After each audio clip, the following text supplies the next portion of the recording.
Hey everyone, Vincent here from CreativeDeadJuv.net. In today's video tutorial, we're going to be taking a look at how to create these nice, awesome looking flames within After Effects. And the great part about this technique is we're not going to be using any third-party plugins. We're going to be strictly using the built-in tools within After Effects. So no Trapcode Particular, no Trapcode Form. This is all built within 100% of After Effects. And before we get started, I just want to say that this technique is primarily aimed towards a motion graphic standpoint. We're not really trying to make 100% realistic flames. If you want to make 100% realistic flames, then I suggest you use actual live footage or go to a plugin called Fume Effects from a 3D application like 3ds Max. So let's just take a look at what we have here. So the flames look pretty okay. They look pretty realistic, semi-realistic, semi-motion graphic looking. And we have some nice little animation going on. And of course, you can always tweak these settings as we go along. But let's just hop into After Effects here and just take a look at how we create this in After Effects using the built-in tools. So let's go ahead and create a new composition right here. We're going to name this flame element. And I'm just going to make it 1280 by 720 and 10 seconds long and hit OK. So we have a blank composition in here. We're going to go ahead and create a new solid for our background. So Control Command Y and just name this background. Make a comp size, hit OK. And now we're going to make another new solid. So Control Command Y and name this flame and hit OK. So now we're going to start building our flame element here in After Effects. Let's go into the effects and presets and search in Fractal Noise. Now the Fractal Noise is a very versatile and very powerful plugin. I believe it's one of the most powerful plugins that comes within After Effects. And Andrew Kramer says it, Harry Frank says it, I also believe it. The Fractal Noise has so much potential for a whole bunch of things. You can create some smoke, flames, you can create skies, clouds, you can create so many things using the Fractal Noise. You can texture things with the Fractal Noise, you can create some abstract shapes with the Fractal Noise. It's just so powerful and versatile. You just need to know how to use it. Let's go ahead and create our flames now. So this is the Fractal Noise. Doesn't really look like flames right now. So I'm going down to the brightness and I'm just going to lower the brightness down. Maybe around -52 or so, just so we get basic elements like this. Maybe even more. Maybe around there. So nothing's really happening. And then I'm going to go to the fractal type up here and I'm going to change it to dynamic twist. I think it looks somewhat like flames. And now you start to see that we kind of have these kind of flame looking elements right here. Let's go down to the transform and I'm going to uncheck the uniform scaling and I'm just going to pull up the width. So we want the width to be kind of wide, kind of large, depending on your flames, something like this. And then we're going to compensate that by increasing the scale height. So just make the height somewhat a little bit smaller than the width. So we kind of have this kind of flame looking element here. Starting to look pretty good now. We're going to crank up the complexity to about 6.2 so we have a little bit more detail in our flames. And that's looking pretty good. Now let's start animating this first before we start colorizing it and tweaking it and enhancing it. So I'm going to go ahead and click Alt or Option, hold Alt or Option and click on the evolution stopwatch. And let's have in a quick expression. Time asterisk 110. And just click away. And what it's going to do, it's going to times the time by 110. So we just have some basic evolution going on here. The flames are just kind of animating through and just changing and evolving over time. And that's what we want. Now we're going to go ahead and animate this even more. So let's go down to the offset turbulence right here. Go to the beginning of your timeline and hit a stopwatch. So we pretty much set a keyframe for the beginning. I'm just going to make some room here. Close it, hit U on the keyboard to reveal all keyframes.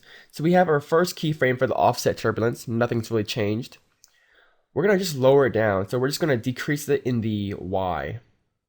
So just bring it kind of down. You'll see Y in a second. Move it down. And then we're going to go to the end of our timeline. And we're just going to hold Shift on the keyboard and just drag the X-axis. We really want to make this flame move because flames in real life actually move pretty fast if you think about it. So we kind of want our flames to be moving pretty fast. So already you start to see our flames kind of animating to the right. But I kind of want to make my flames emit from the bottom and kind of flow upwards. So I'm going to go back to the beginning of the timeline again and just make sure that this is really pulled down a little bit. So not only is it going to animate from left to right, it's also going to move and animate from bottom to top. Let's go to the very end of the timeline here and just raise it up a little bit. So we kind of have some left to right movement and some down to up movement. So it kind of flows up. Let's see what we have here. Let's just do a RAM preview. And already you should see that we kind of have our flame movement. We have some nice flame movement to the right and kind of flowing upwards. And the hard part about the flames is not actually creating the flames, it's actually to get the simulation as realistic as possible. So we need to make this a little bit faster. Let's hold shift down and just go ahead and crank up the X. So we really have our flames moving. So that's looking pretty good. Of course, you can go back and tweak it a little bit more if you wanted to. You can play around with the contrast. I'm going to set mine to 90. And now let's go ahead and start colorizing this thing to make it look more like flames rather than little wisps of smoke. So of course you can tint it, you can use the curves adjustment, you can use hue and saturation, you can tritone it, but the best way to do that is to use a color correction effect called Colorama. Now you don't usually use this effect a lot, probably not, but it actually gives you full control over the whole color spectrum of our flame element right here. So let's go down to the output cycle. And by default, the colors are kind of ugly. So we're going to use a preset. Find the user preset palette right here and choose on the very bottom, it's a fire preset. And by default, again, it looks kind of like blood. So we need to adjust this little spectrum right here. So go ahead and pull out some of the random nodes out here. We don't need that many nodes. We just pull out some of the redundant ones. Pull out all the extra ones that we don't really need.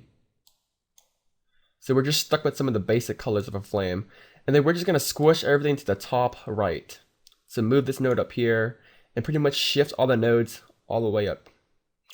And you can see what it kind of does to our flame right here. Just drag it up. We can remove this node. And to remove a node, you simply just click on it and just drag out and it should delete it. So move everything up.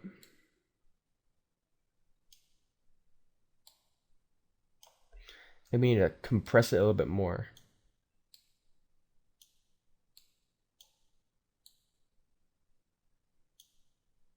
And now you're starting to see the color variation and see the nice variations of red we start having right here. And it's all a matter of fine tuning. If you want your flames to be more red, then you just need to tweak it to make it red.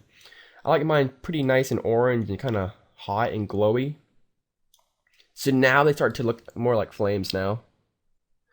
And if it's too small for you, you can always go back to the transform of the fractal noise and just crank it up even more. So you start to have more realistic, larger flames. Let's go ahead and add a turbulence displacement to this. Everything looks kind of linear, looks nice and smooth. We want some variation to this, so we're going to drag a turbulent displace. And it's pretty much going to add some variation displacement to our flames, as you see here. It looks kind of weird, but we're going to tweak it a little bit. So the amount, we're going to crank it way down. We're going to crank it to about 10. We don't want that much displacement going on. And then the size, we'll set it to 150. We want some pretty large displacement. We don't want some small little itsy bitsy displacement going on. And then again, we're going to Alt or Option click on the evolution stopwatch for the turbulent displacement. We're going to type in time times 20. And that's going to just involve the displacement, turbulent displacement by a little bit. So we have some more movement going on. And then to top this off, we're going to apply a nice little glow. Drag it in, apply it to our flame element. And just go ahead and tweak the threshold until you get something that looks pretty nice. And play around with the radius. And just go ahead and lower down the intensity. It's a little bit too intense. You know, something like that. It looks pretty good. It looks semi-realistic. You can use it for motion graphics stuff like titles, animations, intros. Looks pretty good, especially if you want to make it for like a cartoon or something. And I wouldn't be surprised with a little bit of tweaking and stuff, you can kind of pull it off as a realistic flame. You just need to do a little more advanced color correction and maybe some more effects applied to it. But overall, it looks pretty good. It looks semi-realistic again. You can add your text back here. Again, if you want to change some of the parameters, you can always go back to the transform and just scale it up or scale it down. If you want some sparks, you can use CC particle world or particular. So So we have this nice flames. If you want more flames, you can always increase the brightness. You see what that does here. It gives more, it reveals more of the fractal noise. So we have some more larger flames, as you see here. The really cool thing about this effect is it's all built in After Effects, so we can always go back and customize it and tweak it and apply more effects to it. So don't forget to experiment. This is all just, these values are just for demonstration purposes, so I get the point across. But of course, you guys need to go back and tweak some of the settings and parameters to make it look a little more realistic. Of course, if you want to add some heat waves to this, some heat displacement waves to it, I have a tutorial on that at creativedojo.net, so check it out. And you can add some smoke to this, some sparks using particular and trapcode form. But essentially, this is how you create some pretty cool, neat fires in After Effects without any third-party plugins. So pretty unique. I encourage you guys to all go back and experiment with After Effects and try to build some cool things without using any of the trapcode plugins or any third-party plugins. Just try to create something cool by using only After Effects built-in tools. So I'm Vincent Nguyen from Creative Dojo. If you want more tutorials, check out creativedojo.net. Also, for everyone following me on Twitter or Facebook, you guys know that every single tutorial, I always show a preview image or a preview video of what I'm going to create. So if you want a heads up or an early sneak peek on upcoming tutorials, don't forget to check out Creative Dojo because I post all the posts and previews on Creative Dojo before the tutorial comes out. So just check it out. You can read more about it, read about what I did before the tutorial comes out. So check it out, creativedojo.net. I'm Vincent Nguyen. I'll see you guys next time in the later tutorial. Don't forget to leave your comments down below and I'll read them. And thanks for watching, guys.